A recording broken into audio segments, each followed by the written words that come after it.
Hi, welcome to this session. Thank you to Scaling Up Nutrition Civil Society Network, to Bessie and to Andy for having me, inviting me to talk about high value funding partnerships. Now, due to unforeseen circumstances, this session is being recorded in advance because I won't be able to attend live. Now, I know what you're thinking.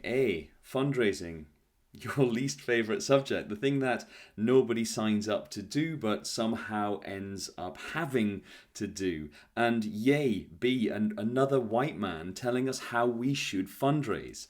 We'll talk about that soon.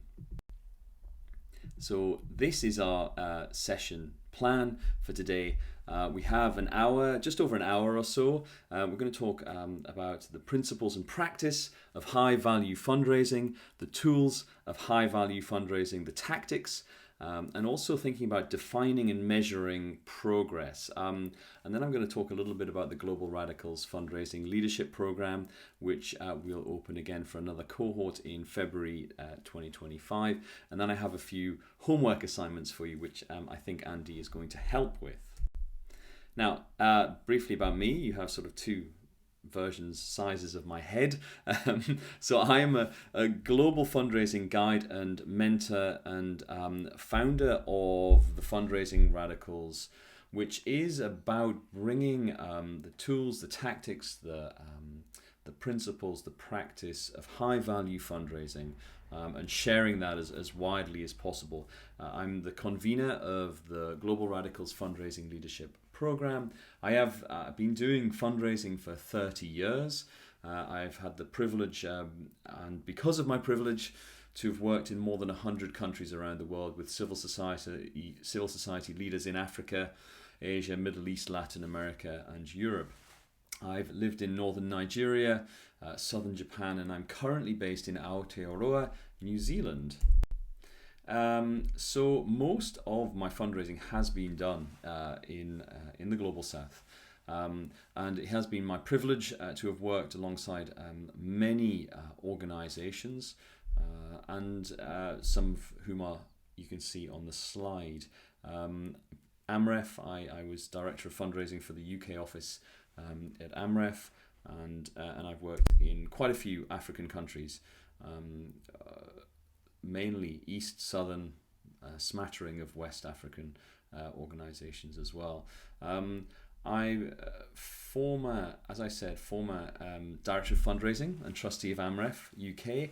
So I spent a lot of time around Langata Road, just down the way by Wilson Airport, and also Zambia as well. Shout out to those of you who have come from Zambia today, which is where the Fundraising Radicals was born more than 12 years ago in a small room in Lusaka with a group of street children organizations, recognizing that global north approaches to fundraising just don't work outside of North America and Europe. And that was the first step towards defining and creating and understanding approaches to fundraising that are globally relevant. And that's where we are. Now, the Fundraising Radicals, we never set out to be radical in that sense. The Fundraising Radicals was always about creating a step-by-step pathway to learn high-value fundraising. But two issues result, and I'm going to talk about that pathway today, but two issues meant that we had to become radical. The first issue is the dominance of institutional funding, particularly in Africa. You'll feel this across Africa. It takes all of the fundraising space in many of our organizations. It determines our strategies, how we allocate resources within our organizations. And that's a very, very deep rut to get out of. I've been working with an organization called FORCERT, which is a sustainable forestry organization in Papua New Guinea. And they have 20 years of institutional funding experience. And it took them 2 years to to unlearn and reshape themselves out of those habits that institutional funding creates. And recently I just found out, I think last week, that they have since raised an $800,000 US dollar donation from an overseas trust, which is the first non-institutional donation that they've had. And this is about really showing what might be possible. I know there are many stories across the Sun network as well of shifting away or creating some small space for non-institutional funding, whether that's from companies, whether that's from wealthy individuals, whether that's from other sources. And the second big issue that caused us to be radical is that the foundations of the global fundraising orthodoxy are based in the experience of white fundraisers who look like me, raising funding from white funders who also look like me. And this is such a narrow definition of what fundraising can be, and therefore it really challenges how relevant this is where those sort of partnerships and relationships don't exist. So I was mentoring someone in Kyrgyzstan, Begimai, who is in the Scaling Up Nutrition Network, and she was saying that she learned fundraising from American fundraisers on YouTube and TikTok. As a result, and then she went out thinking that she was fully equipped to do fundraising and set up these meetings and started asking people for donations. And the feedback she had was that this was completely inappropriate culturally, in every possible way. The challenge was that the North American and European approach to funding is based on a different context, different set of cultural norms, a different set of experiences. So the challenge we have is how we take the relevant, useful parts of that fundraising, but weave in and create our own approach to fundraising that is relevant to our culture, our context, our experiences, our opportunities, our challenges, which are all always unique. But this is the project that we're building at the moment is about contributing to a new fundraising orthodoxy that's based in relevant experiences and expertises from the global south. So this is about convening perspectives from across Asia, Africa, Middle East, Latin America towards and to help support this creation of an ecosystem of global fundraising practice that is relevant and impactful. We're also exploring alternatives about how civil society will be resourced in the future, how change and causes can be resourced beyond institutional funding, beyond corporate partnerships as well. But the reality is that so much of our funding is institutional. So until things change, the approach is also relevant that I'm going to talk about and share to help sharpen your institutional funding. We're going to talk about different ways in which this approach can help sharpen your institutional funding approaches and give you a competitive advantage. Now, as I've already mentioned, I'm a white man. My personal fundraising experiences are very narrow. I've only ever fundraised as a white man. And seriously, white people fundraising from rich corporate white people in Europe and North America is literally the easiest type of fundraising there is. Now, fundraising as a black woman in Africa from governments, companies, wealthy individuals to advocate for changes in nutrition policy and holding government budgets spend to account, that might just be some of the toughest fundraising there is. So this here is an invitation and a recognition that not all fundraising is equal. We have to create space for different fundraising realities and be objective about the challenges that are ahead of us. Nobody thinks fundraising is easy, even the people in North America where it relatively is. But this is about nurturing objectivity, and this is an invitation now to resist your brain automatically switching off into expert mode and listening to everything I say and absorbing it without criticism. Be cynical, be critical of people like me, because it's actually your expertise, your experiences that matter most here. You are the expert in your organization, in your cause. You are the subject matter expert. And it's vital that everything you hear when it comes to fundraising is objectively critiqued and analyzed, thinking about that person's experience, thinking about the relevance of what they're saying and how you can apply it to your own practice. Now, in my defense, I have most of what I'm sharing today isn't from my own fundraising experience. I have had the privilege, and it is the privilege of my life, to have walked alongside hundreds of civil society leaders and explored and plotted and conspired to get their causes funded. And what I'm sharing today is their experience of what I've seen work, whether it's Myanmar, whether it's Guatemala, whether it's Zimbabwe, whether it's Peru, whether it's Palestine. All of these places, how to fundraise, and there are common things that are useful, and that's what I'm going to share today.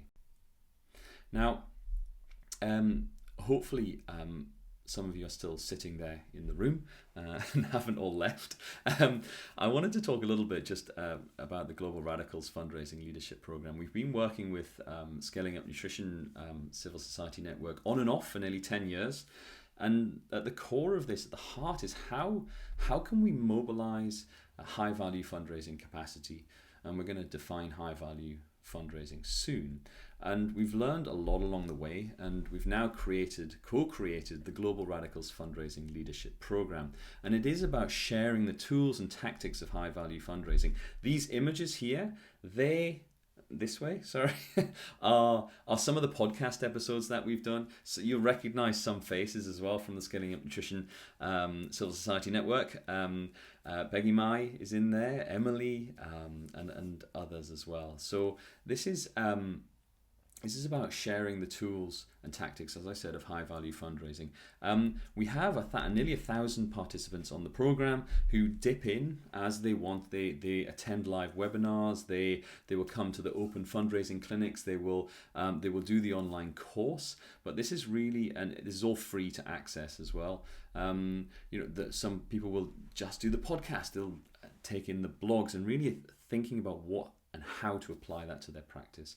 We do some peer-to-peer work, and we're doing some regional and thematic panels and tutorials over the next couple of months. We share tools, resources, and we're building an online community, and everything is live translated into French, Spanish, and Arabic. And we won an award. So this is nearly a 15-year journey actually that started in Zambia. Really born from seeing the potential of local and regional fundraising opportunities from corporates, from wealthy individuals and networks, and how that can be balanced with a really sharp, focused global approach to global donors as well. But also, this is an expression of the frustration and the challenges and the barriers that get in the way between people and fundraising success. So, we wouldn't be here without Scaling Up Nutrition, and the ripples of our work together are spreading outwards. So we won this award, the International Fundraising Innovation Challenge, from more than 300 submissions, and it's resulted in a whole new raft of partnerships. So we're now working with in February, working with a whole raft of INGOs to invest in the ecosystem of high-value fundraising, to support people like you to get their causes funded. So I'm going to talk a little bit about principles and practice of high-value fundraising.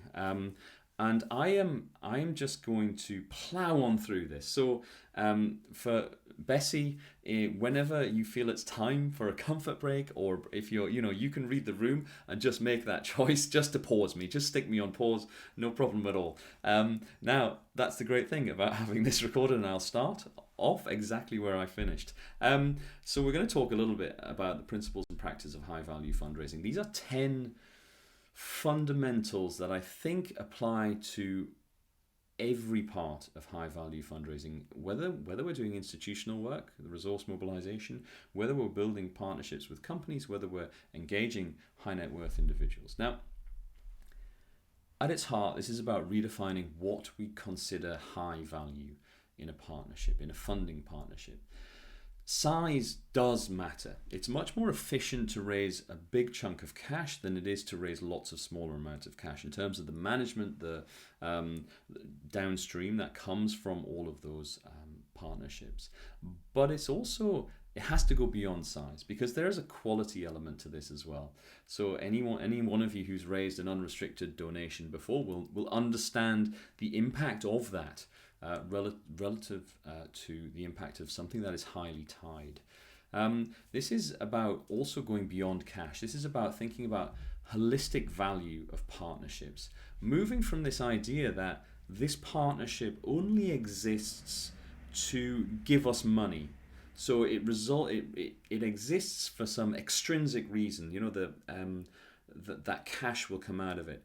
But really thinking about partnerships, the intrinsic value of partnerships that maybe we don't quite yet understand, but that working together, the very nature of that partnership can add huge value to our organization as well.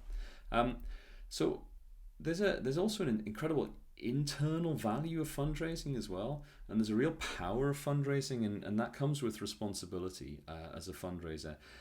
As a fundraiser, you are powerful. Your work, the income that you raise, validates strategies, it validates leaders, it resources the work that you're doing, it gives your colleagues job, and that comes with a huge sense of responsibility, and that can feel often like a very heavy burden as well. So it's incredibly important to value ourselves within the fundraising work.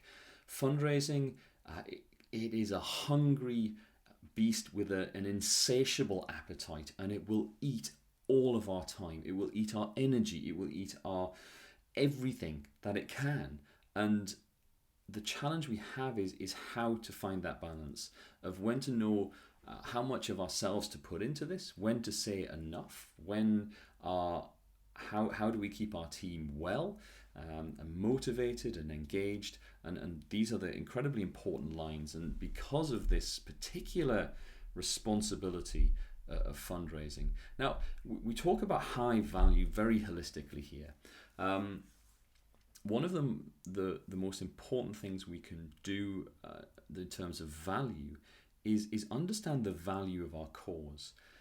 In almost every organization I have ever worked in, the value of the cause is underleveraged. And this is for a whole raft of reasons. But the reality is that our work offers donors something that they cannot do.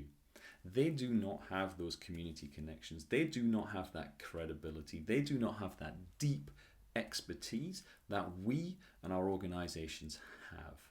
So really taking a step back and inviting other people into this conversation to understand what is the value of our work. And that, finding the answer to that is incredibly important, because once we understand that, once we can communicate the value, the deep value of our work, then it's the foundation for more equitable partnerships. What I see often within organizations and their funding partnerships is a deep imbalance of power. I mean, you see this all the time in institutional funding, but in corporates and with partnerships with high net worth individuals. And trying to create equitable partnerships is core to this idea of high value partnerships, because this is about, when it comes down to it, a donation is a value exchange. It's very often easier to understand what we're getting as organizations. It's a cash donation, it's services, it's all sorts of things, okay, but mainly cash. But understand that this also flows up in the opposite direction, and we have to try to understand and clarify and communicate the value that we're offering to those funding organizations, which is often way more than the value that we're receiving when we write it down, when we explore it in full depth.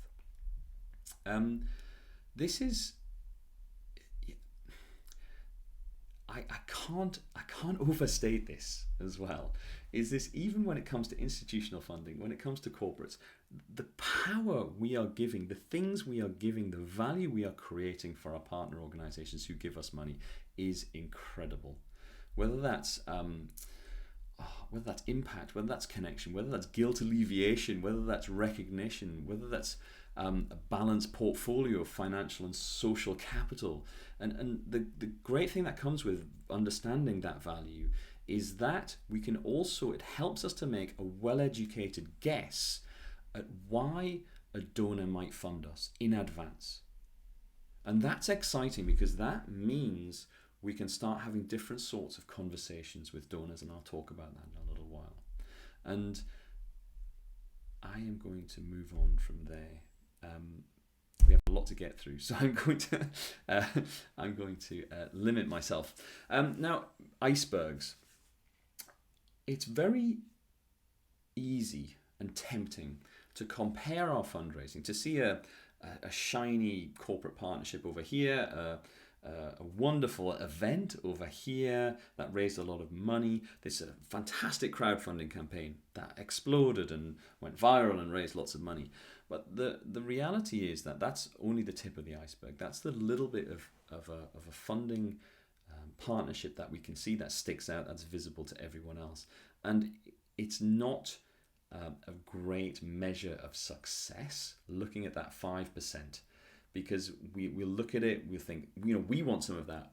But that is built on a completely different foundation to ours. It's built on a different set of people, of experiences, of opportunities, of challenges. So the challenge we have is to step away from looking at others' success. Certainly we can look at it for inspiration, for ideas, but really when it comes to it, we have to keep our head down on our foundation and to build our fundraising, our high value fundraising in our own reality, so that we are building on our networks, on our people, on our opportunities, and also navigating our challenges as well. So this is incredibly important when it comes to avoiding feeling bad or jealous, or when you see these partnerships and not trying to replicate these from other people's or another organization as well, because that can be deeply demoralizing. Focus on yours and recognize that you have to build on your own foundation, and that everything you do is pretty much below water until these things are realized. Now, one of the biggest determinants of the character of your fundraising will be your organizational life cycle. Where are you in the organizational life cycle? If you're an early, new, young organization, fundraising will be chaotic. And that's okay. You will be running around chasing down every possible opportunity. You'll be pumping every relationship, every partnership for as much value as you can. You'll be making mistakes. You'll be learning from them. That's all part of it. If you're a more mature organization, then fundraising is very different. Fundraising is, decisions are based on a lot of data.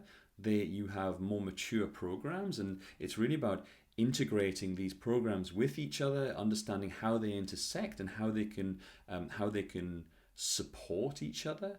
And I've done fundraising across all of these different parts in different sizes and shapes of organizations. Now, if you're, I think this is about comparison. If you're going to try to avoid comparing your fundraising to anyone else, because 99% of your fundraising is unique to you. So the challenge you have is, if you're going to compare your fundraising to another organization, make sure you're in the right life cycle, part of the life cycle. Make sure you're comparing apples with apples rather than apples and grapefruits, because it's incredibly demoralizing and demotivating to be looking at large organizations and thinking, look, we can do that, because you can't. It's incredibly important to recognize where you are and understand that how we make those next steps as our organization matures, as fundraising keeps steps with our maturing organization. And if you look across all of these different parts of the organizational life cycle, you'll see there are natural places where fundraising can work. Different sorts of funding partnerships can work. Institutional funding is incredibly difficult to get if you don't have accounts, if you don't have a track record. So this is something that is much more difficult in those for those sort of newer, younger organization. Crowdfunding can work if you're a smaller, dynamic organization, but you need a huge network. You need a network of thousands of people. You need and this is the myth of crowdfunding, is how it works, is that you will probably need a match funder, a wealthy individual or a corporate who will get things started by saying, for every dollar you raise, we will match it 1-to-1 or more. And then you need another donor at the end to take you over that final hurdle. So crowdfunding is another thing that actually a lot of people think is easy to do as a first step. It isn't. It's something more towards the middle of your organizational life cycle that you should focus that on. However, wealthy individuals, corporates, there's a lot more flexibility with this sort of funding. So these are relevant across all of your organizational life cycle points, and that's why we focus on this, because these are potentially accessible to more people.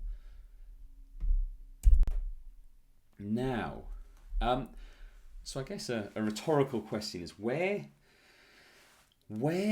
do your fundraising conversations start? Because most fundraising conversations start with income. We need this much money to do this program. We need to raise this much. This is our target, plus 10% of last year. And that's the wrong place to start. Income is downstream from two other much more important factors. The first of these is impact. Enduring high-value partnerships start with impact, and they are sustained with investment.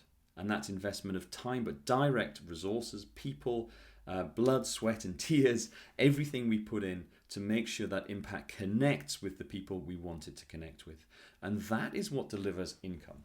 And it's incredibly common to be feeling like you're walking into meetings or having donors come to you, having communities and causes and charities coming to you as a funder, and you can see the dollar signs in their eyes because you know they want your cash. But the reality is how we talk about this, how we talk about impact, how we present our role in delivering this impact, and also showing how we're investing in delivering this impact is incredibly important as well, because we can't have conversations about other people investing in our impact until we ourselves as organizations have demonstrated the level of investment we have put into this to make this happen. And this is about equipping ourselves to have these sort of impact investment conversations, and really structuring it like that is really leading with impact. And there's a big myth within high-value fundraising that high-value partnerships, that donors are just out there somewhere, waiting to be found, waiting with a perfect proposal, the perfect pitch. It's just not true. The reality is that's not how fundraising works. Your future partnerships, the ones that are most likely to deliver you funding within the next 12 to 18 months, are already within your reach. And donations are not found. Donations are grown in the spaces between your organization and a donor or another organization, where in the spaces where your purpose and value and desire for impact overlap. And that's how high-value fundraising works. And I'm going to talk a little bit about sort of red oceans and blue oceans in a moment, because this is a part of that strategy. But it's really getting away from this idea that donors are just out there. they're just waiting for that perfect pitch, that perfect proposal, because it is a huge enduring myth that props up a whole ecosystem of researchers, of organizations set up to screen wealth and to find those donors for you. But the reality is, this high value fundraising is much more organic. It starts with you. It starts with then building a small community of committed people around you who share your values and purpose, but also who are committed to creating and exploring and proving the concept that you can secure funding from other places.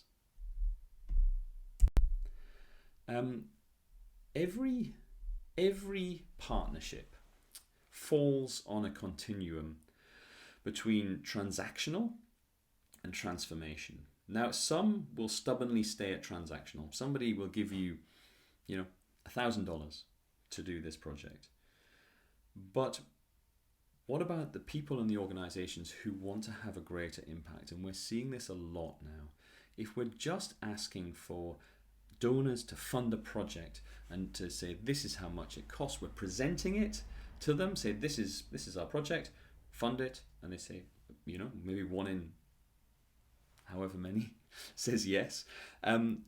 We're limiting them, but we need to be providing and creating the space within our organizations for those people who want to create and build a transformational impact. Now, and this is sort of building on this redefinition of value, because the value that the people and organizations we're talking about can bring to our organizations can be transformational and go way beyond that transaction. And our challenge is not to limit people to that project funding X amount of dollars, because the high value fundraising proposals aren't presented, they are co-created.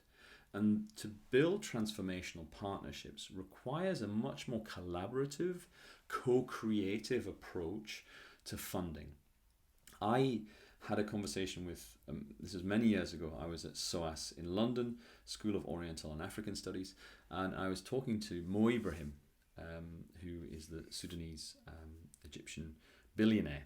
And I was going to talk to him. Luckily, I wasn't going to ask him for a donation. We were talking about an existing partnership, the governance project that he was running. And he said to me, it drives him nuts when people come to him and just ask for cash. He said, I'm not an ATM. Because, and he said it frustrates him because many of the organizations that approach him don't understand the additional value that he can bring. He was saying about, he can get the director or a CEO in front of an audience that they couldn't otherwise access, in front of people and opportunities and funding way beyond what he could fund through his foundation.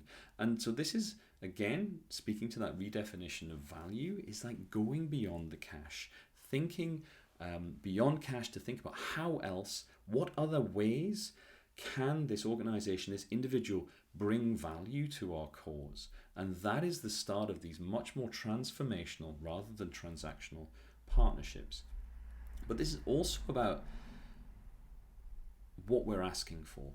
If you are asking for a donation to a project and presenting that proposal, but you will get funding for that project. If you're presenting a program, you will probably get funding for that program. But the transformational end of things, if you are presenting your purpose and you have collaborated and engaged people in that so that they share that purpose, they understand it deeply, that is where the big funding is as well. That is sort of the gold standard for transformational funding. And it requires space. It requires space within our organizations to nurture and grow these partnerships, to invite people in and say that, we don't have the answers. We're not presenting the solution. We're actually humble. We understand that you have expertise and experience here too. So how can we work together collaboratively to deliver this impact? We often don't know where high value partnerships are going And that can be quite daunting if you like sort of the boundaries of saying, this is what we're delivering in year 1, 2, 3, etc. And this is who will deliver it, and you have your log frame. This can feel deeply uncomfortable of not knowing where this partnership is headed, how much time to invest in building it, in starting and sustaining it. But so it can be helpful to have some sort of guardrails to know that you're pointed in the right direction and to manage expectations. And this is where your shared purpose and values alignment sit, is that grounding partnerships right from the first conversation in shared purpose and values will ensure that they set off in the right direction, but keep reviewing these as well, because that's what keeps our partnerships and our expectations on track.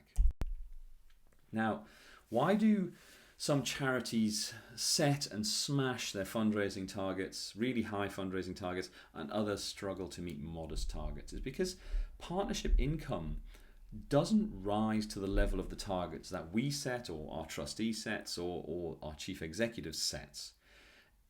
Our income always falls to the level of the culture, i.e. the values and behaviors that we have built within our organizations.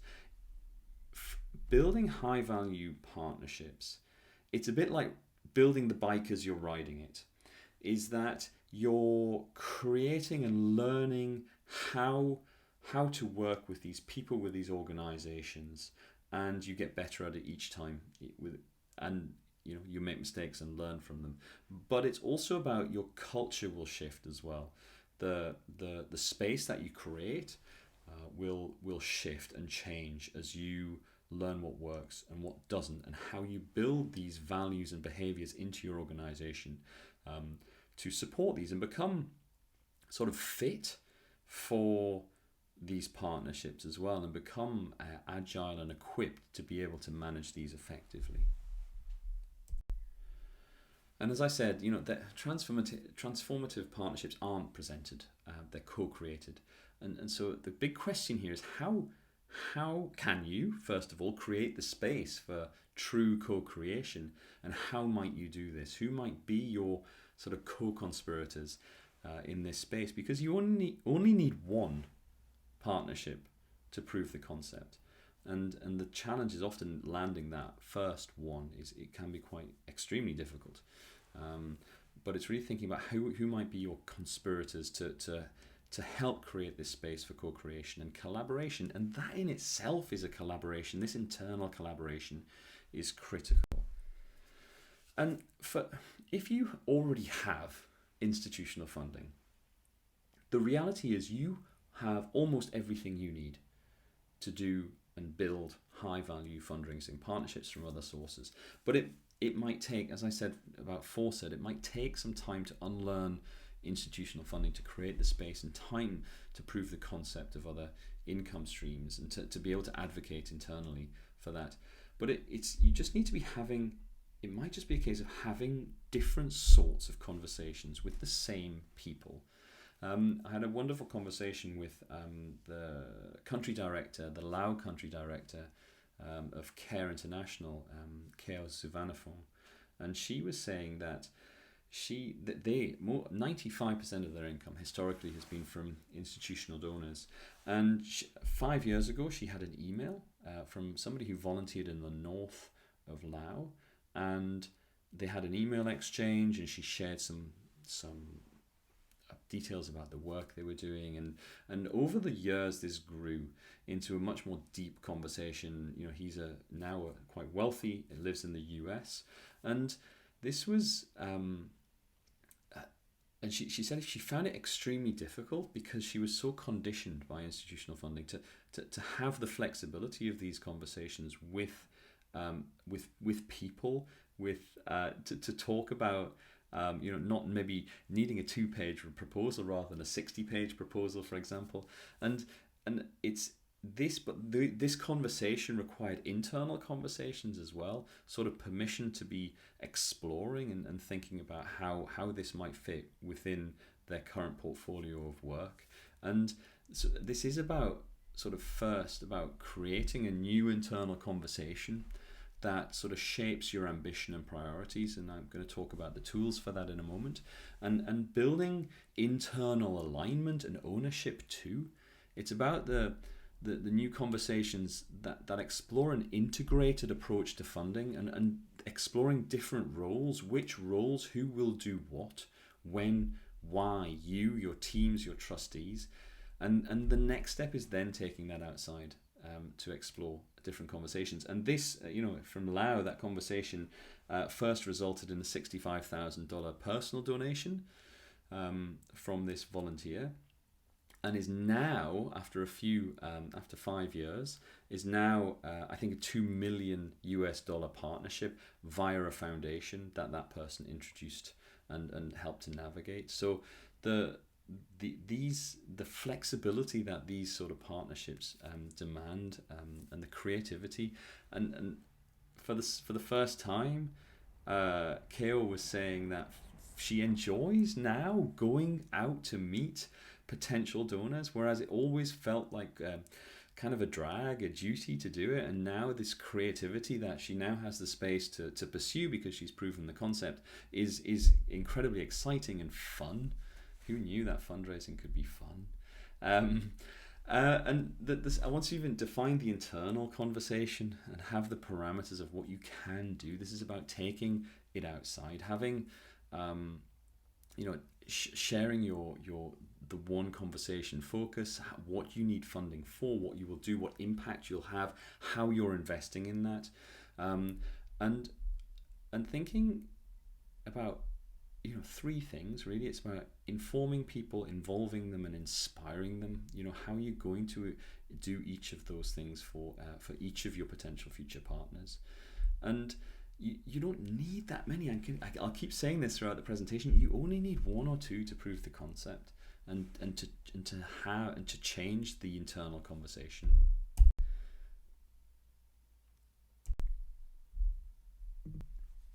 So now we're going to talk about the tools of high value fundraising. Now, as I said, the radicals is a pathway, 10 things to focus on. These are the things that effective fundraisers focus their time, effort, energy, headspace on. And I'm going to go through them very briefly, one by one, but they are the 10 fundraising radicals. Case for investment, donor groups, value propositions, new donors, donor journeys, donor conversations, and then resources or people, partners, investment, and income. Case for investment, we start with impact, and that leads us to the first tool of high value fundraising, case for investment. So it's not about having a glossy brochure, massive campaign target, and it's not a silver bullet. You don't hand this document over to somebody and they just give you a check or a bank transfer.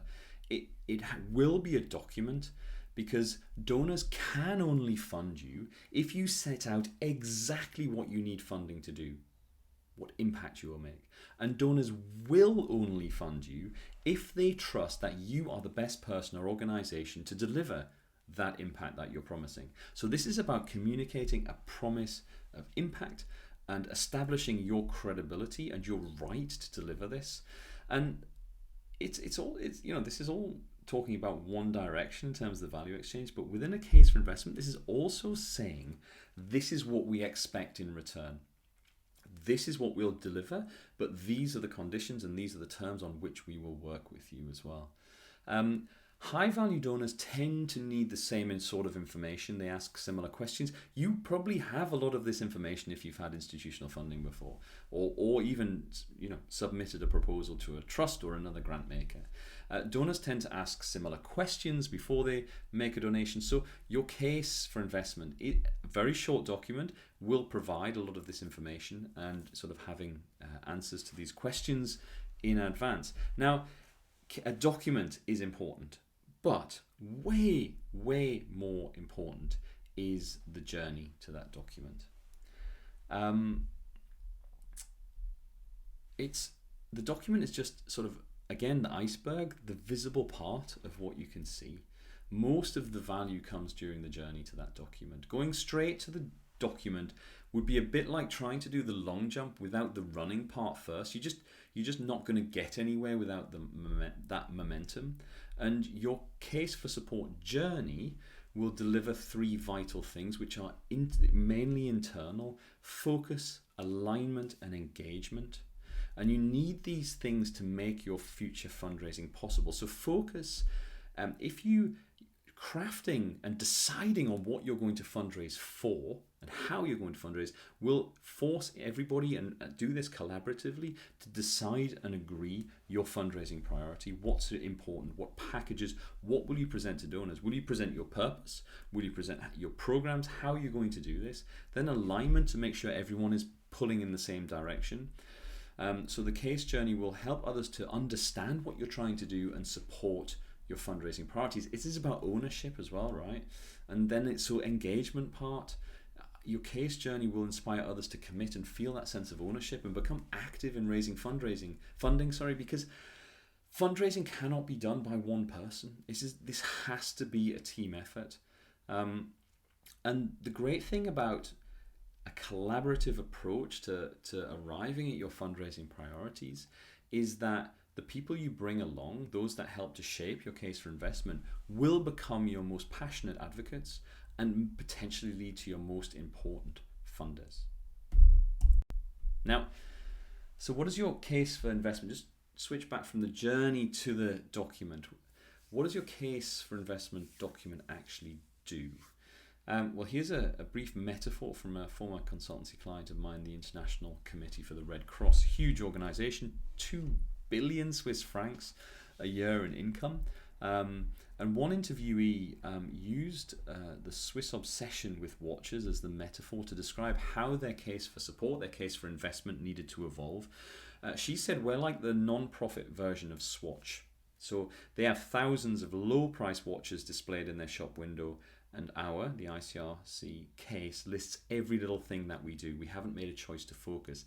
They had more than 70 projects in that document, and our donors are overwhelmed. And just down the street is Cartier. Cartier has 3 high-priced watches perfectly presented in their front window, and they've made a choice, and customers are enticed inside to see what else they might offer, and we need to be more Cartier. Now, I'm not saying you need to be literally more Cartier, but in this metaphor, your case for investment is your shop window. It's a careful display of your most important and interesting work, your impact, your promise of impact, and the steps towards your inspiring vision. And it doesn't have to be plush. We're literally not trying to be Cartier. Things don't need to be on plush velvet cushions. This is about keeping it real and keeping it appropriate and authentic to you. It must be authentic to the character of your work and your organization, but this is about achieving that level of focus and confidence. So if you're looking to explore your case for investment, this is a really helpful exercise. If you want to do a collaborative exercise within your organization to help and bring people together to explore what your case for investment might look like, ask everybody, split the time in half and say, look, for this first half, we want to list everything that could be in our shop window. We are Swatch. What are the great things about what we do that we can just throw in there? Just there's no such thing as no, just put it all in there. And then for the second half of the session, you are Cartier. What are the 3 or 4 things that should be in your shop window? The best things that showcase your work, that demonstrate your impact. And it's a really interesting, useful and helpful exercise for focusing and bringing together a group of people around shared priorities. Next radical is number 2, which is donor groups. How will you, sorry, that's the wrong slide. There's a little bit of text error on that, but it's about your donor groups. Who will fund you? What are the people, organizations will fund you? How do you define them sort of in advance? And how do you understand their incentives for donating? We don't group people by, whether they're institutional funders or corporate donors or high net worth individual donors or somebody who gives us £10 a month or $1 million. It really thinking about, why does this person value our work? And if we can group and think conceptually about high value donors, about why they value our work, it helps us to understand not only their motives, but it helps us to understand about the value that they are seeking and the value exchange that we can create. So, and then that takes us to the third radical, which is value propositions. How do you present your most fundable work, as in from your case for investment, to your donor groups, your most likely donor groups? Who are the people who are most likely to donate, and how do you connect them to your work? And there's an element of trial and error in here, and I'll share a resource. Bessie and Andy will have an electronic copy of the fundraising matrix, which is a really helpful tool that breaks down your case for investment, your case for support, and also the donor groups as well, and thinking about what is it that this group of people will value about this piece of work sufficiently so that they'd be willing to fund it. And that's a very big question.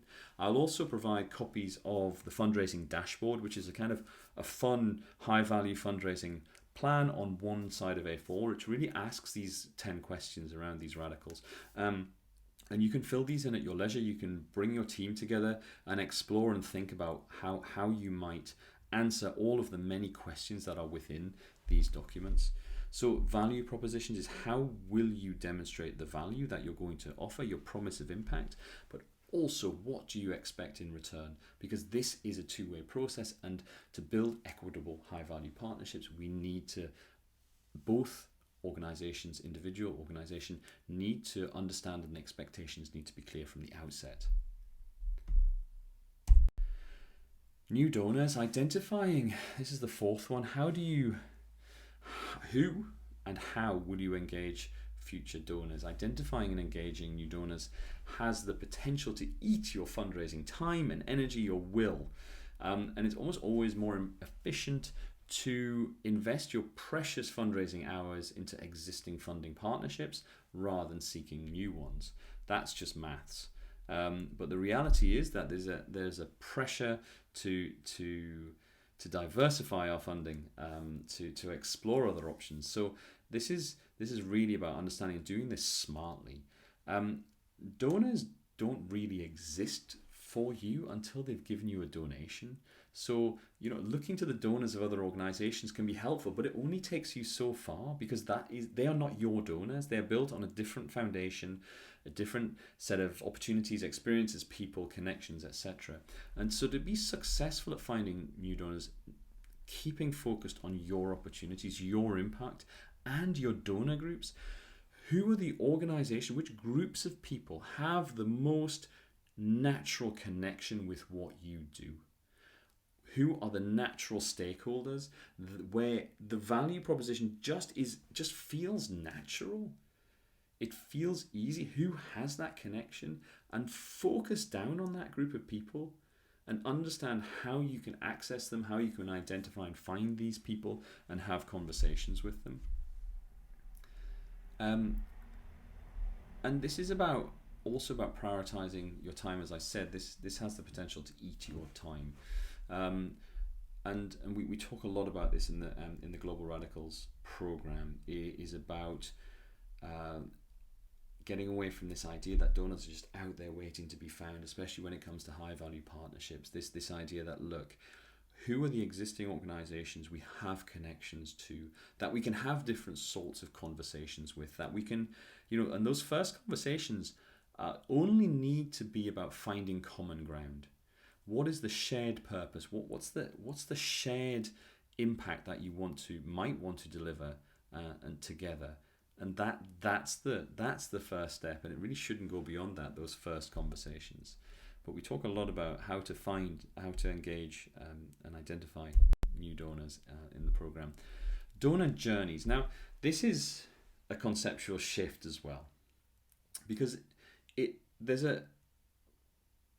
every new donor, potential contributor to your cause, starts here, and you would like them to go here. So what are the actions, what are the steps that they have to go through to move and towards making a donation. And fundraising isn't a mystical, magical art. It's a deeply dull process, moving people from stage to stage, deepening their connection, connecting them with your work, your impact, and informing them, involving them, and inspiring them about what you're doing, and understanding how that works in reverse as well. How does this journey, what are they seeking out of this? How does this journey feel from their perspective, as well as how it looks from your point of view? And what do you need to deliver this sort of donor journey as well? We have a sort of standard donation cycle. You know, you might have heard about there are many of them out there, the sort of 8 steps of fundraising, or the 10 stages of fundraising, whatever it is. I think it's about defining, and according to our own unique organization, about what are the steps, what are the things we can offer to donors, what are the how do we deepen their connection with the work that we do? And this can be as simple as a project visit. This can be initial contact. How do you identify and qualify somebody as a potential donor? Then how do you engage them? And each one will need a separate plan. So this is about taking a much more sort of proactive, deliberate approach to these people. Is about thinking, literally putting their name in a spreadsheet and thinking about where are they today, where do you want them to go, and what might be the steps that you're going to try and explore to see if you can move that person, that organization, towards making a donation. And the tool that we use to move people along are donor conversations. This is what to say, when, how, purposeful conversations. These are not just chats, these are intentional. And who has this conversation?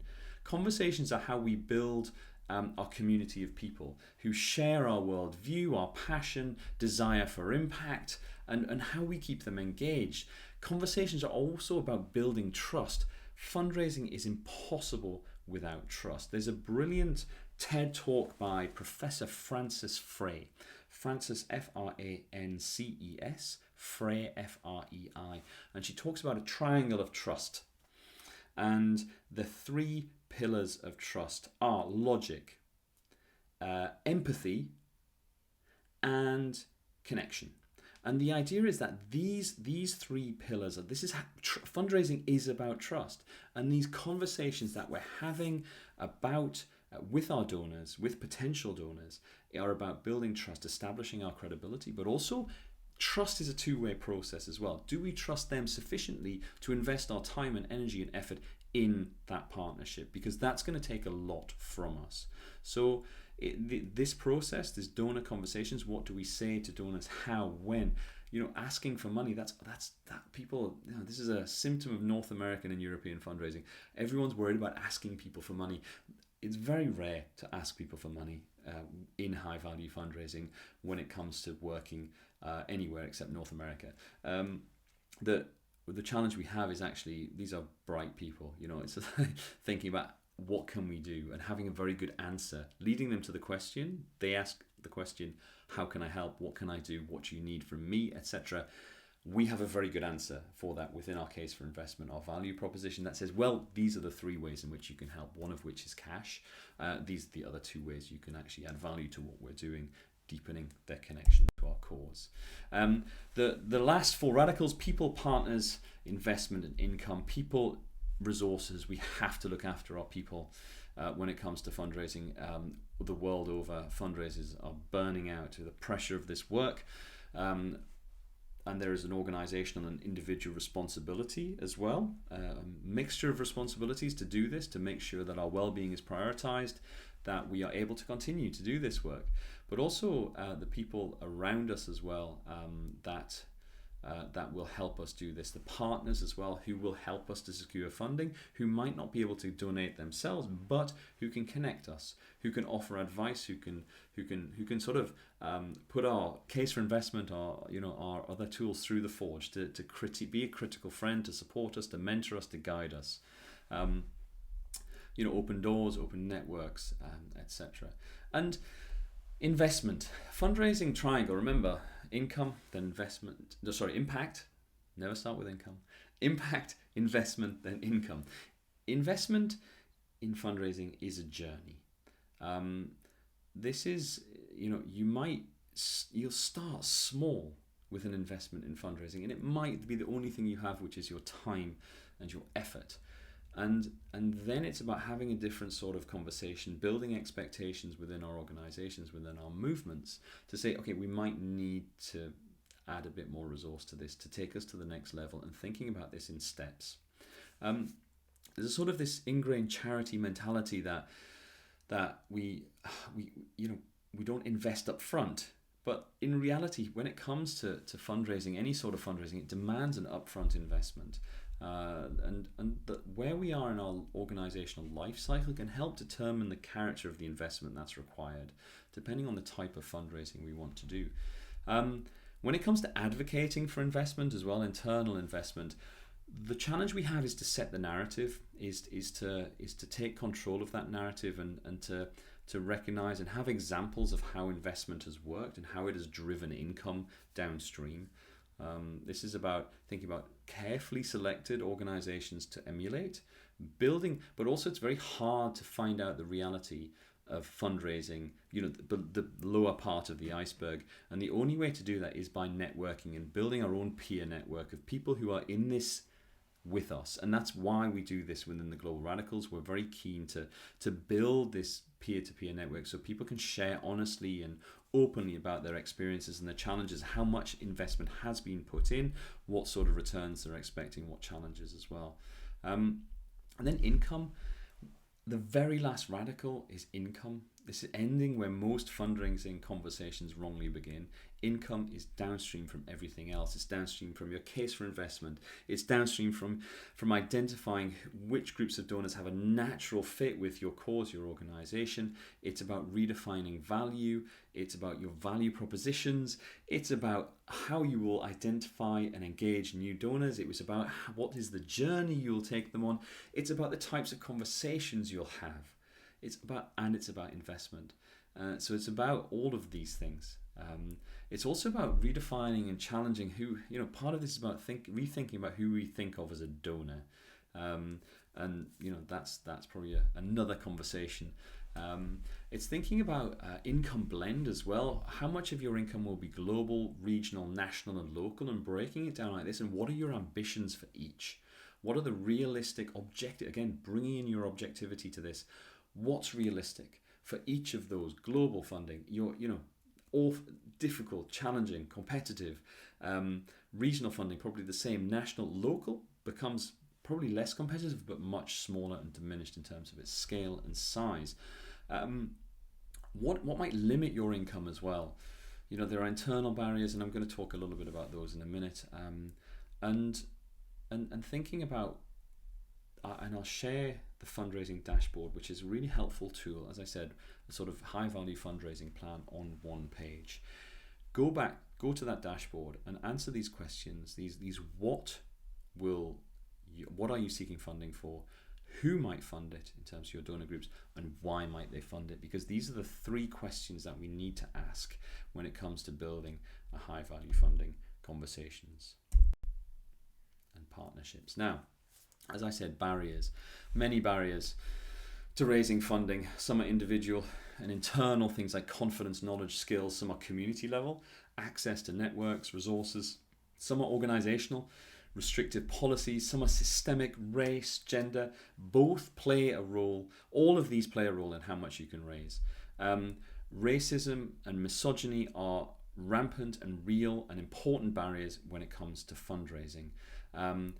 Both the opportunities and the dominant structures that shape the whole non-profit sector and our daily interactions. The challenge we have is how can you navigate these? I'm constantly bowled over by fundraising success that comes out of nutrition advocacy. It's one of the hardest things you can fundraise for. It's way easier to raise. It's probably equivalent of raising $10,000 to fund nutrition advocacy work in Myanmar will require the equivalent effort than it does to raise $10 million for a children's cancer ward in a hospital in Chicago. It's important to talk about identity, and I think this is something we need to talk about more. It's much easier for me as a white man from the global north to raise funding than it is for somebody who doesn't look like me based in the global south. It's not fair, it's not right, it isn't easy, it's not acceptable, but it is reality. And I think until we reach global equity, we need to enter high value fundraising grounded in our own reality, objectively thinking about how we're going to navigate all of these many myriad barriers that are in front of us. What will we accept? What won't we accept? And there's this Taoist expression which is, let reality be reality, let things flow naturally forward. Our challenge is to understand which barriers to push at, which to dismantle, and which to work around. And yet another thing that we have to think about with our own fundraising. And that's another part of why we're building the Global Radicals community, is that we have more than 700 people from more than 70 countries. This is a phenomenal resource, and that's part of what we're here to do, because fundraising is incredibly difficult, but the reality is that it is possible, and it's looking to peers, to people in similar organizations to ourselves who are doing this and understanding the path to that. So I think this is probably a great place to pause, Bessie and Andy, before we go into defining and measuring progress. I'm recognizing that I probably have another 20 minutes or so, 20 minutes, half an hour or so, and then I'm going to talk a little bit about defining the tactics of high value fundraising, defining, measuring progress, Global Radicals Fundraising Leadership Program next year, and then putting it into practice. And I'm going to give you a few things to discuss amongst yourselves. I'll leave it up to you how you want to go about this. So tactics of fundraising, and we're going to talk more deeply about, I'm going to sort of dip our toe into corporate partnerships, high net worth individual partnerships, grant makers and institutions. But framing this is thinking about red and blue ocean strategies. There's a great book called Blue Ocean Strategy by Kim and Mo Boyne, and this was released, I think, more than a decade ago. This theory, it's a business-focused theory. The idea is that red oceans are highly competitive market spaces where the opportunities for smaller organizations, like many of those within the civil society network, are competing against much larger organizations, and the waters are bloodied by the competition. Whereas what we're trying to do on the other side is thinking about blue oceans, where we create these uncontested spaces for building partnerships, whether they're corporate, whether they're with wealthy individuals, whether they are with institutionals operating locally and regionally, thinking about how we can use this sort of theoretical framework to inform and understand how we might approach each type of fundraising.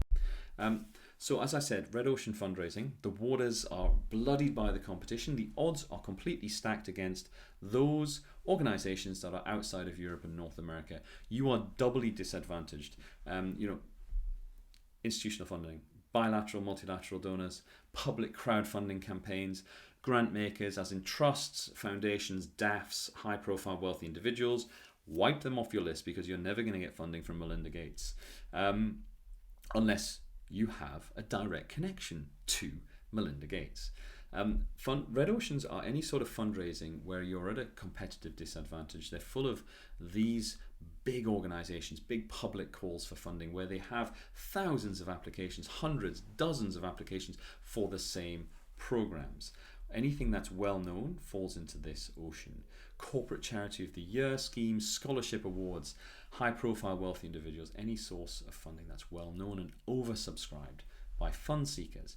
But reality dictates that we, as fundraisers, we have limited options, right? We have to spend maybe a large amount of our time with our elbows out in the red oceans, making space for ourselves within these red oceans.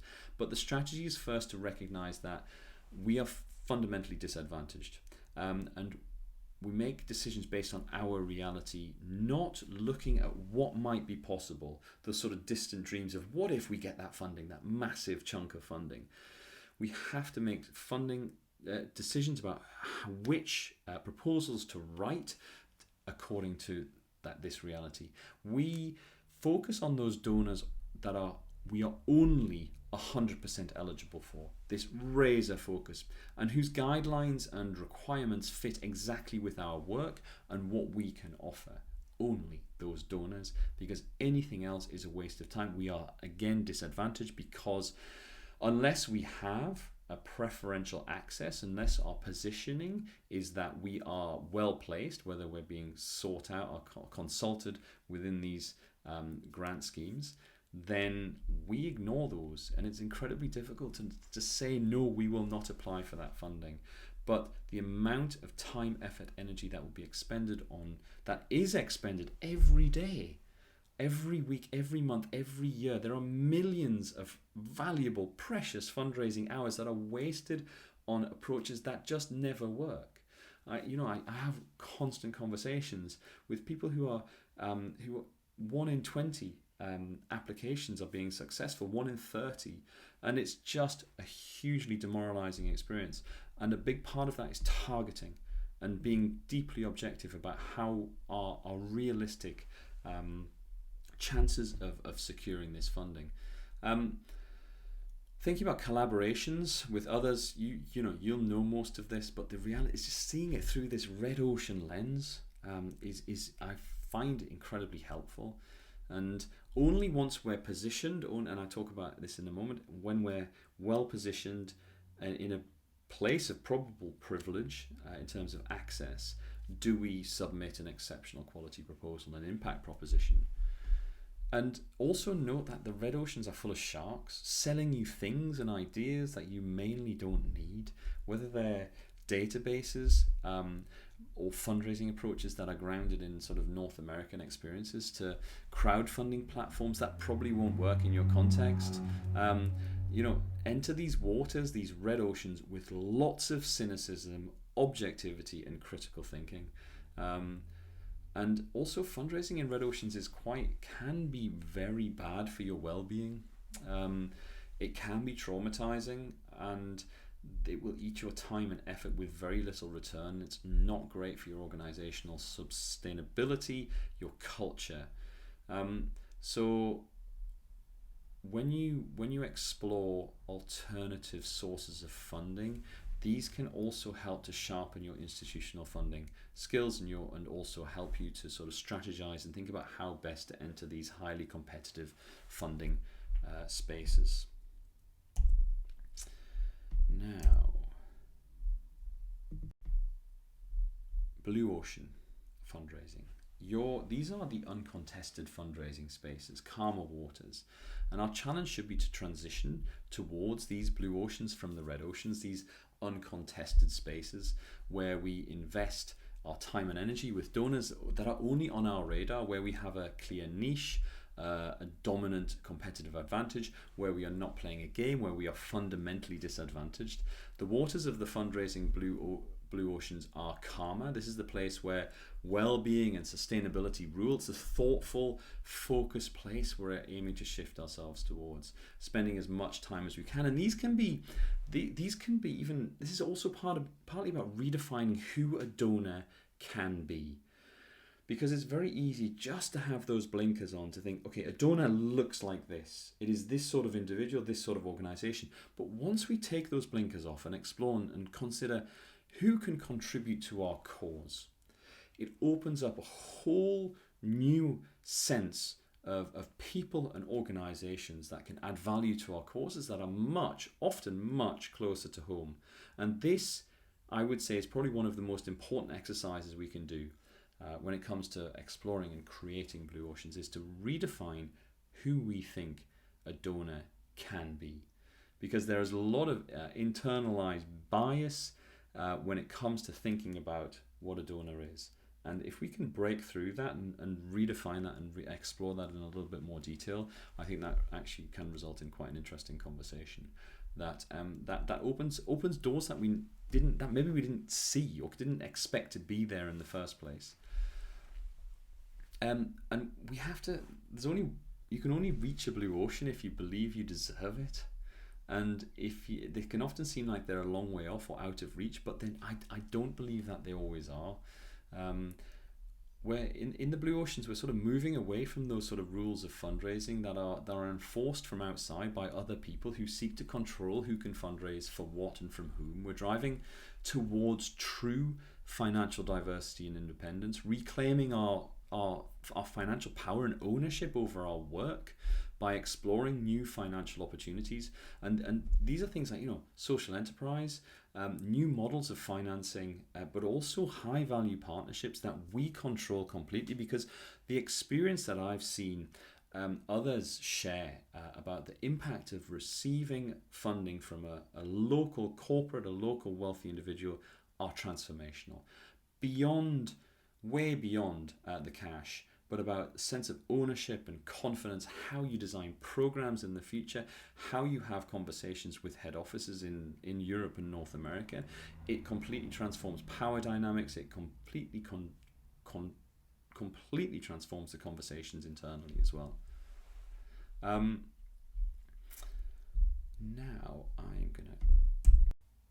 So let's talk a little bit more about the tactics of high value funding partnerships, of how to start and sustain them, and I'm going to talk about initially talk about institutional and grant makers. Now, I don't know if any of you have felt like this when it comes to completing a 68-page EU funding application in a language that might not be your first language as well.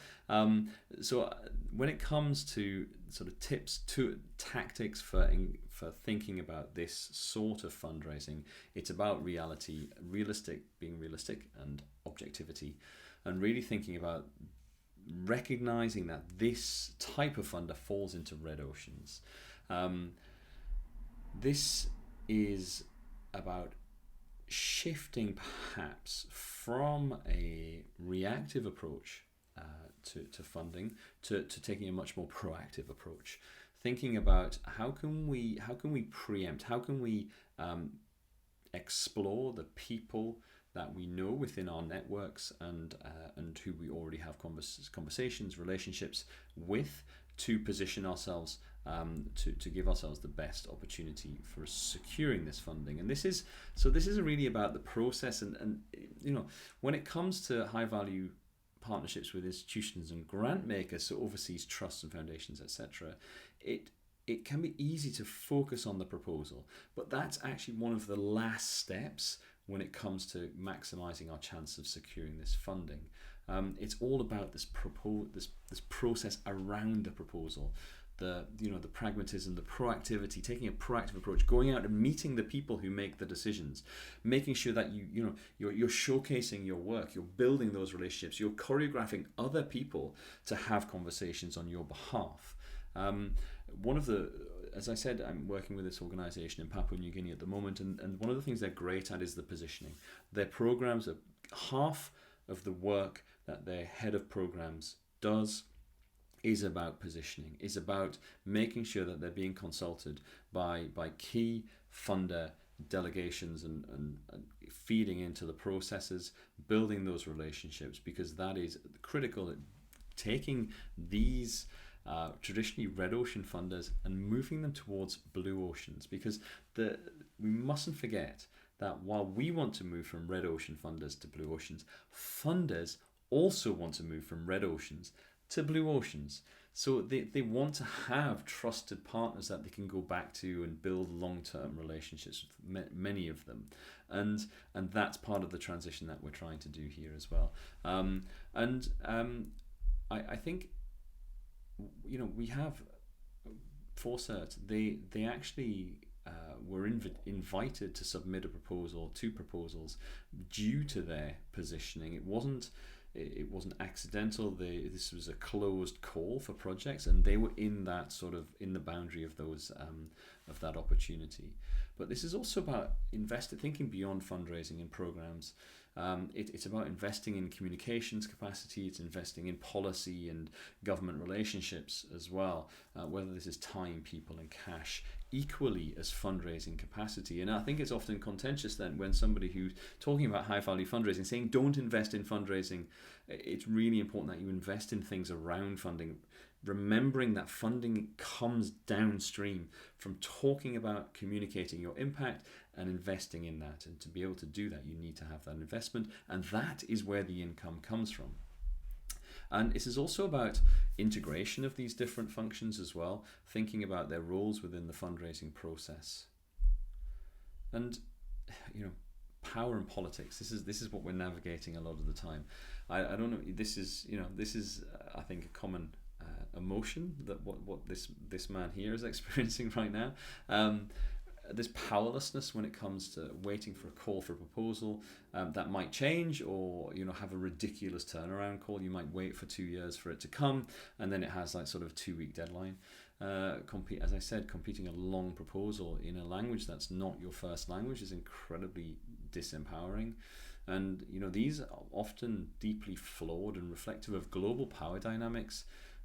Many organizations I speak to are now reconsidering formally whether they should accept funding from USAID because it's so conflictual with actually the work and the communities, the countries they're operating in, the damage that the US and its foreign policy is having on these countries. And local power dynamics as well. And the decisions here are about going into this clear-eyed about whether these are things we want to navigate and how we'll navigate them. And then thinking about the process around the proposal. This doesn't start with writing a proposal. As I said, this starts with everything else around it: the positioning, the navigation of these relationships. And this is remembering that fundraising and resource mobilization isn't an individual sport. It's very much a team pursuit, and having clarity and understanding what are the different roles within the process of high value fundraising when it comes to institutions and grant makers. What's the build up to the proposal? What information do you need? When do you need it? And also after the proposal as well. So it's about establishing this internal collaboration and agreement in advance, so that you can deliver the best proposal you can, and managing all of that interpersonal stuff, the capacities, the capabilities of team information and data flows, finance, how it fits with programs, and thinking about what are the different stages within that process as well. The time scale, the strategic fit, whose priority is this, designing, developing and delivering the proposal, and every organization's process is different, and really thinking about how we can make these processes as efficient as possible, and also ethically right as well, and thinking about how does this feel to us in terms of this submitting this proposal. This is something we're up for, we want to do before we do it. Are we fit? Is this the perfect fit? Is this what we want to spend a lot of our time doing? And bad processes often result it can really damage organizational sort of integrity and sustainability as well. So it's incredibly important to get these right. And then the proposal, I'm not going to talk you through what a good proposal looks like. There are thousands of resources out there that you can explore yourself. But the pipeline is really interesting. Is once you've submitted a proposal or a series of proposals, is really thinking about what is the power of the pipeline. Is when you start building a sort of understanding what the realistic income projections are based on how many applications you've got in terms of your positioning, the people you have relationships on, and measuring these and sort of understanding what the true potential of these each of these proposals is. You can start building this pipeline that helps you advocate as well, and helps to bring a sort of level of peace as well, in terms of understanding what is possible and realistic and the challenges. So I had an experience recruiting to a role last year, and I had, I think, 200 applications for this for program manager role, and more than a third of them sounded incredibly similar. And when I started to drill into it, I realized that people had just cut and pasted the job application into ChatGPT and regurgitated some incredibly frighteningly similar responses to the key questions. And this is the same for funders, and funders are finding this very, very challenging as well, in that a lot of their content they're receiving when it comes to applications is being generated by AI. So how do we explore and use artificial intelligence when it comes to proposals? I think there's already a lot of guidance out there, so I'm not going to go into it too deeply, but it's really thinking it's helpful for structure and ideas, bringing order to sort of chaotic thinking. AI can sort of guide your proposal design process, but remembering the bias that's inbuilt into artificial intelligence, particularly with models like ChatGPT, etc. Mainly global north experiences, okay? English organizations, different needs to yours. So really thinking about the output, having a very critical eye. It needs a human touch. Just use it sparingly to explore and inspire and to catalyze your thinking. And yeah, it reminds me a little bit of the sort of the rise of AI in fundraising. Reminds me of crowdfunding.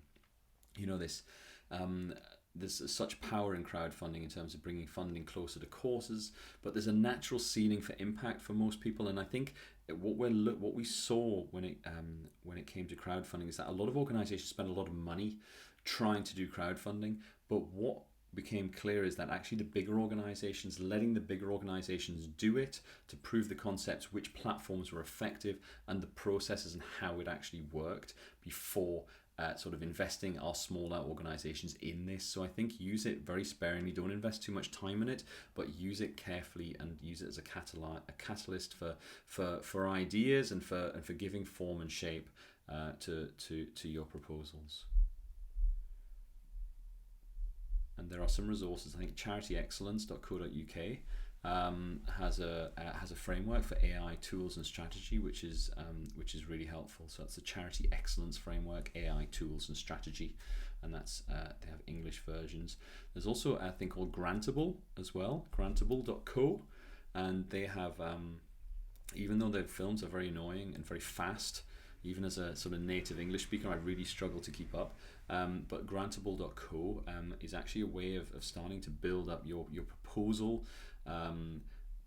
So it stores all of the different paragraphs you might need and thinks about how you might fit all of that stuff together. For the stuff that you already have and you need for every proposal, whether they're sort of summaries of finances, there etc. That it can do all of this, lists of people who are involved. It can just bring that stuff into proposals. So it's actually quite a helpful tool.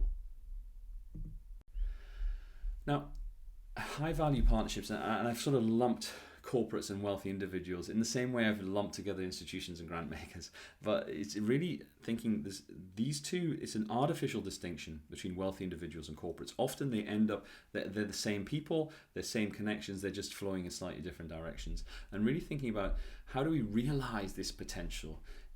If you have been trying to do institutional funding, you probably have a lot of what you need to have different sorts of conversations with corporates and wealthy individuals, as I've said. And really thinking about the value that these people can bring, and just replaying this film. Okay, I'm sure Bessie and Andy will share it, because all of the principles and practice that I've shared are based on building high value partnerships with corporates and wealthy individuals. This is everything we do. So go back to that and really explore and think about all of the principles and the practice that we've been through. And thinking about what does it take? What does it take to shift out of this towards corporate partnerships, towards working with wealthy individuals locally, regionally, etc. I think it takes courage, confidence, creativity, collaboration, conversation, all these things we've talked about. But first, it starts with a commitment to say, look, let's set this new intention. Let's take this leap of faith. Let's decide to try something different and just try to prove the concept to see if this might be something that will work for us. And there's no guarantee that it will. But it might be worth exploring and doing so in a careful and considered way. So maybe it is. It might not need to take that much time, and it only takes one again to prove the concept. But maybe making that commitment and exploring that commitment within your organization is the first step. And I have a lot of conversations about defining success, measuring high value fundraising. This is a critical conversation. There are and who we measure against and who measures we use are incredibly important. I have a lot of conversations. I had a conversation last week with somebody in Cambodia who was saying that their trustees keep banging on about 1 in 10. Every $1 invested directly in fundraising, they should be raising $10. But when they dug down into this, they realized that actually it's Charity Navigator, which is an American organization, which is based on the American context.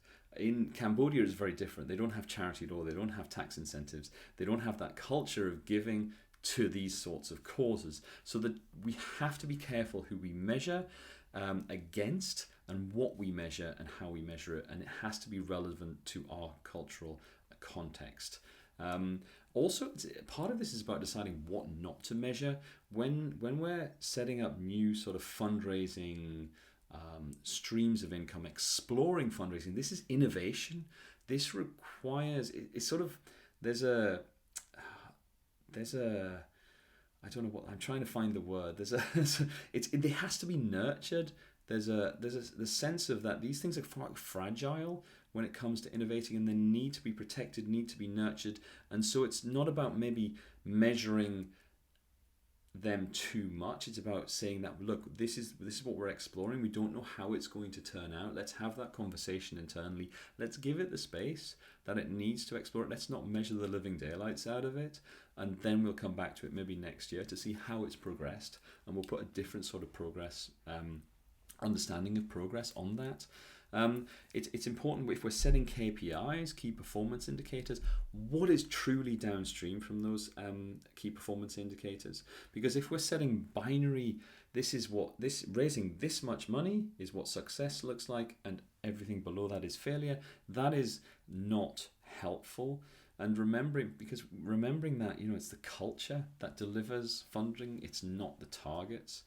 And how do these measures feel to us? There's a danger of over measuring, and this global north-based metrics and expectations of fundraising are really problematic. And so it's interrogate where and what you're measuring against and where that comes from, who you're comparing yourself to, and what stage of their organizational life cycle they're in, and pushing away from this idea that driving all of the organizations down to efficiency is can you reduce your return on, or maximize your return on investment? That's a toxic conversation that is leading to burnout. It's bad for well-being. It's bad for the sustainability of our organizations and causes. What we need to do, rather than maximizing our return on investment, we have to find a sustainable range of return on investment, because and the Cambodia conversation was what we actually settled on was actually $3 to $4 to raise $10, and that felt like sustainable, real, given the current that specific context. And also thinking about if you're developing key performance indicators, you're not giving other people in the future sticks to hit you with. Just really thinking about downstream, what from those key KPIs, what lies downstream. And one of the best ways to protect yourselves when it comes to measuring fundraising is making sure it's a collaborative process, is about bringing the right people, the key stakeholders into that conversation, so you're sort of protecting it, so that they feel a sense of ownership, that you're building their understanding through the discussion about how you measure and define fundraising success, and only measure what you can control. Go beyond thinking about thinking about outcomes is challenging, but an important, it's a key part of what we do. But there's so little we can do to control the outcomes of funding decisions. We don't know who else is in that proposal pool. So only measuring what we can control. What can we put out the door? The quality of our targeting, the quality of our process, the quality of our proposals, the volume of our proposals, all of that side we can measure. And then also thinking about going beyond cash as well. What is success for us in terms of, let's not narrow the way that other people and organizations can add value to our causes. Let's just not narrow it to one-dimensional cash. Let's think beyond that to explore what other ways that organizations and people can deliver and contribute to our causes, because that, I think, is an exciting and interesting conversation. I wanted to just, so I'm going to sort of hand over soon to Andy, but I just thought a way of sort of handing over might be to explore about how you might want to think about your ideal funding partnerships. And this is, again, sort of redefining them.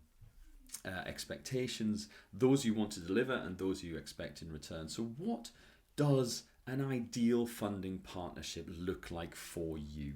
And you can discuss this amongst yourselves. And the challenge is to find 8 words. Okay, what 8 words will you use to describe and measure your ideal funding partnerships? And these, there's no right answer to these. It's just like, what are the realistic, sort of holistic measures that you might like to sort of, rather than the traditional ways of measuring and defining success, what other words would you like to explore and use? And then map these onto this framework, one at each end of the spider web. And this is about, setting this new expectation and shifting our thinking.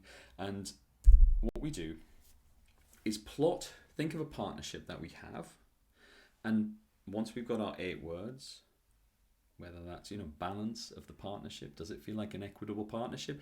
Do we have access at the key levels? Are we thinking beyond cash? Do we have cash? Is there joy? Are we looking forward to these conversations? Because that's important, because that is what makes partnerships sustainable as well. That's another factor. Do we have influence, or are we able to leverage that organization, that individual, to influence other things that we want to do, another way that they can add value? Is this strategic for us? Probably. Is it strategic for them? And that again comes down to the equity balance. Choose whatever words you want, and then think about mapping on this from 0 to 3. Where is your partnership today? Just think about a partnership. It might be a real one. It might be, I don't know. If you have an existing partnership, where is it today? Because this is about thinking about how you change partnerships and how you progress partnerships in the directions that you want to progress them. So, for example, you might say, beyond cash, you don't currently you get cash, a lot of cash from a donor, but you want to explore the additional and different values that partnership can deliver to your work. So that might be something that in a year you want to move from 0 to 2. So have a think and play with this framework. I know Andy's done this before, so there's no excuse for him not thoroughly understanding and being able to explain every single part of this this model. But then really thinking about, so what are the transitions you might want to make within your partnership? So this is an exercise you can do. And I want to talk a little bit about the Global Fundraising Leadership Program. We are starting, we're in the final term of the 23-24. We're shifting the timing of it to start in February next year for the next cohort. It's free, and we'll tell you all about it. So just keep your ears switched on towards the end of this year, probably opening registrations in October. We will have a lot of people joining, and we'll have lots of streams with lots of interesting themes, whether that's institutional funding, whether that's really thinking about the core of high value fundraising, taking much deeper dives into lots of the things that I've talked about today. It's the idea is we're going to bring we're going to bring lots of panels together with regional expertise. People, we're going to be talking about major gifts from wealthy individuals in Southeast Asia. We're going to be talking about social innovation and social impact in Latin America. We're going to be talking about corporate partnerships in South Asia. We're going to be talking about corporate partnerships with an East Africa focus. So we have all of these panels that we're slowly building up and putting together. So lots of exciting content coming. Registration will open probably in October of this year, and the program will begin in February. But we've got some plans before then as well. So to sort of sharing interesting content beforehand, before that launches. So to join, keep your ears open and out. And I'm going to just leave you with some more discussion points as well as is thinking about high value fundraising, just some practical things we can do to move our high value fundraising forward, to really get ourselves into that high value fundraising space. Is you discuss just 3 sort of discussion ideas. Is identify the 10 or 20 people, individual people who could be high value catalysts, whether they're sort of the people that that already share your values and purpose, with whom you already have a connection, but trying to have a different sort of conversation with them, who could become these partners to catalyze new connections and maybe prove the concept of high value fundraising. The second discussion is your Dream 12. Which 12 high value organization, think locally, think nationally, think regionally, think globally, would you like to partner with in your ideal future? And these have to pass the test, which is they must have cash in terms of sufficient resources that you expect of them. They have to have connection to your cause, a proven connection to the work that you do, and you have to be able to have a direct conversation with somebody from that organization for them to be in one of your 12 boxes. So I hope you enjoy that exercise. And then I've got a 100-day challenge for you. And I would love to hear from you. I'll share my email in a moment about 100 days to articulate your purpose for a non-technical audience, so a corporate partner or a wealthy individual, etc., with just a 2-page case for investment, just a rough first draft that is pulled together collaboratively within your organization through internal conversations. That's unpolished and short, and maybe going through that exercise, thinking, imagine your swatch, list everything that could be in your shop window. Imagine your Cartier, list the 3 or 4 things that should be in your shop window. Distill that list of everything into just the things that matter. And then seek meetings with the 10 or 20 wealthy, connected individuals who you think can catalyze your work. Representatives of companies, wealthy individuals in their own right, to authentically, and that word matters, authentically seek their perspectives and explore for common ground. And that is the purpose of that first meeting, just to understand, is there common ground? Do we share the same worldview? Do we share the same values? Is there space where we might be able to grow a donation and deliver something extraordinary, exciting, and impactful? That's it for today. Thank you so much. I appreciate the time. I hope this has been helpful. I hope this has made you think a little bit differently about what high value fundraising is and how it can be done. And I'm now going to hand over to Andy, who has a copy of the slides and some of the templates as well, so he can share them with you either electronically or on paper, or I'll leave the rest of it up to him. But thank you for your time, and if you have any questions, if you want to ask about the 100-day challenge, if you want to send me something, then do. My email's there. It's craig@fundraisingradicals.com. But I hope you have already had a wonderful day, and that the rest of your day goes really well. Thank you, and take care, and best of luck with your fundraising. And do join the Global Radicals Fundraising Leadership Program, and the details will be shared with you soon. Okay, take care. Bye bye.